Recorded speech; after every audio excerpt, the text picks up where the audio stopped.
ನಮ್ಮೆಲ್ಲ ಸಂಸತ್ ಸದಸ್ಯರನ್ನ ಭೇಟಿ ಮಾಡ್ತಾ ಇದ್ದೀನಿ. ಅವ್ರಿಗೆ ರಾಜ್ಯದ ಬರ ಪರಿಸ್ಥಿತಿ, ನೀರಿನ ಪರಿಸ್ಥಿತಿ, ಕಾವೇರಿ ಇಶ್ಯೂ, ಮಾದಾಯಿ, ಮೇಕೆದಾಟು, ಕೃಷ್ಣ ಇವೆಲ್ಲ ವಿಚಾರ ಕೂಡ ಅವ್ರಿಗೆ ಮಂದಟ್ಟು ಮಾಡಿಕೊಡ್ಬೇಕಾಗಿದೆ. ಅನೇಕ ಪ್ರಾಜೆಕ್ಟ್ಗಳಿದೆ.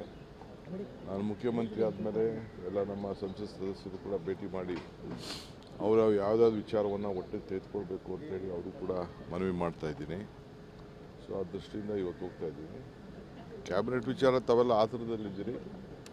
ಐ ಥಿಂಕ್ ಈ ವಾರದೊಳಗೆ ಕಂಪ್ಲೀಟ್ ನಾನು ಎಲ್ಲ ಎಕ್ಸಸೈಸ್ನ ಫೈನಲೈಸ್ ಮಾಡ್ತೀನಿ. Sir, you have called an important meeting of MPs in Karnataka. Yes, of course, we have to inform our MPs. For the first time after I became Chief Minister, I have called them.